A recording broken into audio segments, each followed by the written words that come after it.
موجیں سحر لگتی ہیں، سر سے پاؤں تک وہ سما ہے کہ نظر لگتی ہیں، اور لمحے لمحے میں بسی ہیں آپ کی آمد کی مہک، آج کی محفل تو خوشبوؤں کا سفر لگتی ہیں۔ پڑھے نہیں پڑھتے جو سب سے ضروری ہیں مسلمان نہیں پڑھتے، ایمان کے صحیفے کو نگہبان نہیں پڑھتے۔ یہ کیسے مسلمان ہیں جو صبح سویرے اخبار تو پڑھ لیتے ہیں لیکن قرآن نہیں پڑھتے؟ اور کچھ ضروری تو نہیں جان بچائے رکھنا،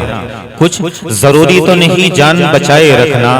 یاد رکھنی ہے یا سلاف کی تاکید ہمیں، عافیت چاہو تو قرآن بچائے رکھنا۔ اس لیے میرے عزیزو، مجھے اب اس بات کی اجازت بالکل نہیں ہے کہ بات کو زیادہ طول دیا جائے۔ اب میں آپ کو سیدھے سیدھے نعت نبی کی فضا میں لے جانا چاہتا ہوں، اور آپ کو بس یہ بتا دینا چاہتا ہوں اور ارادہ یہ کر رہا ہوں کہ دل کے صاف و شفاف آئینے میں اس ذات کا چہرہ انور دیکھے جس کی ادنا سے ادنا غلام کے جوتے کا تسمہ بھی اگر تاج میں ٹانگنے کو مل جائے تو ابدی سعادت دارین حاصل ہو جائے۔ شاعر خود یہی کہتا ہے کہ جس کا جو کام ہے جچتا ہے اسی پر لیکن، جس کا جو کام ہے جچتا ہے اسی پر لیکن، میرے سرکار کی شفقت نے یہ ہمت دے دی اور دے کر حسان کو منبر پر جگہ آقا نے زمانے کو نعت گوئی کی اجازت دے دی۔ اسی لیے میں یہ کہوں گا کہ نعت نبی کا حوصلہ قرآن سے ملا، نعت نبی کا حوصلہ قرآن سے ملا، یہ شوق ہمیں حضرت حسان سے ملا، یاسین سے تشفی قلب و جگر ملی، اظہار شکر سورہ الرحمن سے ملا۔ آئیے پھر نعت حبیب گنگنانے کے لیے مداح رسول حضرت قاری محمد مزمل اثر صاحب سے گزارش کروں گا، موصوف مائک پر تشریف لائیں کہ پروں کو کھول زمانہ اڑان دیکھتا ہے، پروں کو کھول زمانہ اڑان دیکھتا ہے، اور زمین پر بیٹھ کر تو کیوں آسمان دیکھتا ہے، ملا ہے ہنر تو اس کی حفاظت کر اے شاعر، اور سنبھل کر چل تجھے تو سارا جہان دیکھتا ہے۔ والا نے مختصر سے وقت کے اندر بڑی قیمتی باتیں، بڑی قیمتی نصیحتیں آپ کے اور ہمارے سامنے پیش کی ہیں۔ اس کے لیے ہم حضرت والا کا تہہ دل سے شکریہ ادا کرتے ہیں، اور اللہ تبارک و تعالیٰ سے دعا گو ہیں کہ پروردگار عالم تمام باتوں کے اوپر عمل کی توفیق مرحمت فرمائے۔ یہ بات حقیقی ہے کہ انسان جب تعلیم سے دور ہوتا چلا جاتا ہے، اور آج مسلمان بالکل تعلیم سے دور ہوتے جا رہے ہیں، مدارس سے، خانقاہوں سے، ان چیزوں سے مسلمانوں نے بالکل اپنا رشتہ ختم کر دیا ہے۔ خاص طور سے میں آپ کو یہ بات بتا دینا چاہتا ہوں کہ آپ اپنے بچوں کو چاہے اسکولوں میں پڑھائیں، کالجوں کے اندر پڑھائیں، لیکن اپنے بچوں کو علوم نبویہ کو ان کے سینوں کے اندر ضرور پیوست کر دینا۔ کہیں ایسا نہ ہو کہ آپ کا بچہ کالج کے اندر پڑھ کر ڈاکٹر تو بن جائے لیکن آپ کی نماز جنازہ تک وہ نہ پڑھ پائے۔ کہیں پھر ایسا نہ ہو کہ میں نے مانا کہ میری آواز نہیں جائے گی، میں نے مانا کہ میری آواز نہیں جائے گی، در و دیوار سے ٹکرا کر واپس پلٹ آئے گی۔ اب بھی موقع ہے ان اندھیروں کا، کرو کوئی علاج، ورنہ یہ نسل اجالوں کو ترس جائے گی۔ اس لیے میرے عزیزو، مدارس کے اندر اپنے چھوٹے بچوں کو ضرور بھیجیے گا تاکہ وہ اس دین کو اپنے سینوں کے اندر پیوست کر سکے۔ اور وہ لوگ جو مدارس کے اوپر کیچڑ اچھالتے ہیں، مدارس کے اوپر نہ جانے کس کس طریقے کے الزام لگا دیے جاتے ہیں، میں آپ کو بس اتنا بتا دینا چاہتا ہوں کہ قلم والو مدارس کو محبت کا چمن لکھنا، قلم والو مدارس کو محبت کا چمن لکھنا، بڑی ایمانداری سے ہمارا یہ سخن لکھنا، سبق انسانیت کا سیکھتے ہیں سب مدارس میں،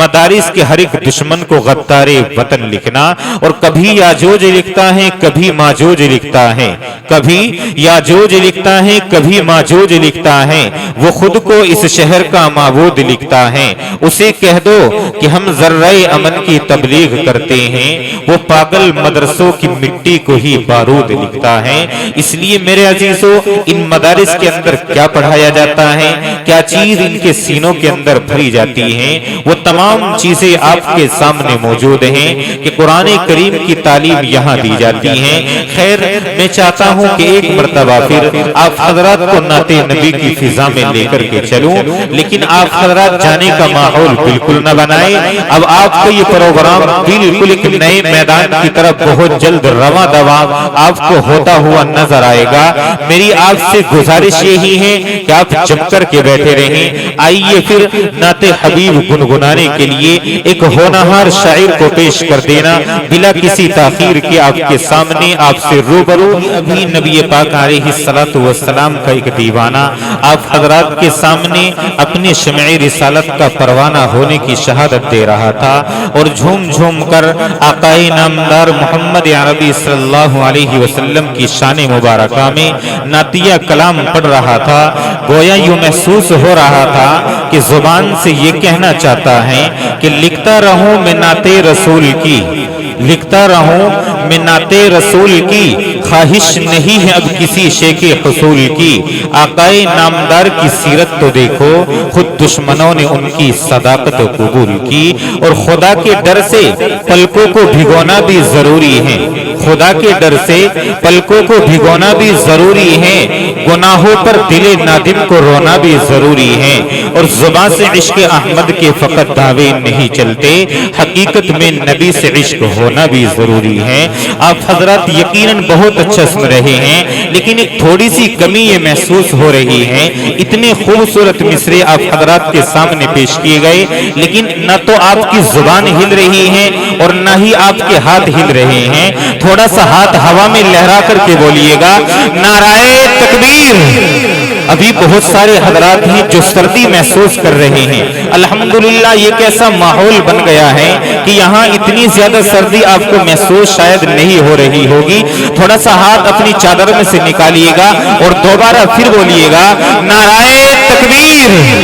آپ کو اس زندہ دلی کے ساتھ سننا ہے، چاہے کوئی شاعر آپ کے سامنے آئے، اسی طریقے سے خطیب آپ کے سامنے آئے، آپ کو زندہ دلی کا ثبوت دینا ہے۔ جس طریقے سے آپ نے اس پنڈال کو بھر کے دکھایا ہے، یقیناً یہ امیدوں سے زیادہ آپ نے اس کو کامیاب کر کے دکھایا ہے۔ اتنی تو میں امید بھی نہیں لگا رہا تھا کہ آپ حضرات اس پروگرام کو اتنا زیادہ کامیاب کر کے دکھائیں گے۔ یقیناً آپ حضرات کا ہم تہہ دل سے شکریہ ادا کرتے ہیں۔ اب آئیے حضرات، میں آپ کو میدان خطابت کے اندر لے جانا چاہتا ہوں اور آپ کو بتا دینا مناسب سمجھتا ہوں کہ تقریری فن بے شمار مرضوں کا علاج ہے، ان گنت دردوں کی دوا ہے، اور کسی بزرگ نے فرمایا کہ دل کو دل بناؤ تو بات بنے، ورنہ دل تو جانوروں کے بھی ہوا کرتا ہے۔ اور مولانا ابوالکلام آزاد کا کہنا تھا کہ اگر عالی شان محل نصیب نہ ہو سکے، زمین پر اگنے والے زمین کے پیڑ پودوں کے سائے سے کام لیا جا سکتا ہے۔ مخمل کا فرش میسر نہ ہو سکے،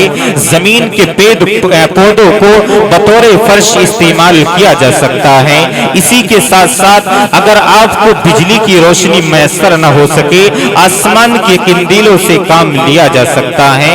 لیکن اگر پہلو میں زندہ دل نہیں ہے تو اس کا بدل ملنا بھی مشکل ہے۔ آئیے پھر ایسے ہی زندہ دل رکھنے والے نوجوان خطیب کو آپ کے سامنے پیش کر رہا ہوں، جو الحمدللہ آپ ہی کے درمیان میں رہ کر کے امامت کے فرائض انجام دے رہے ہیں۔ نام نامی اسم گرامی حضرت مفتی محمد مظہر صاحب سے گزارش کروں گا کہ نام تیرا ملت بیضا کے پروانوں میں ہے، نام تیرا ملت بیضا کے پروانوں میں ہے، تو بہر صورت عظیم الشان انسانوں میں ہے، ولولہ اسلام کا تیری رگوں میں ہے رواں، لرزہ تیری فکر سے باطل کے ایوانوں میں ہے۔ حضرت مفتی محمد مظہر صاحب سے گزارش کرسی خطابت پر جلوہ فروز ہو کر اپنی قیمتی باتوں سے ہم تمام سامعین کو نوازیں کہ سنبھل کر بیٹھ جاؤ حسن لیلا دیکھنے والوں، سنبھل کر بیٹھ جاؤ حسن لیلا دیکھنے والوں، تماشا خود نہ بن جانا تماشا دیکھنے والوں۔ حسن بزم کی جلوہ سامانیوں، آفتاب کے اشتیاق دید کے درمیان زیادہ دیر حائل نہیں رہنا چاہتا ہوں، بس آپ کو اتنا بتا دینا مناسب سمجھتا ہوں کہ الحمدللہ آج کے ہمارے اس اجلاس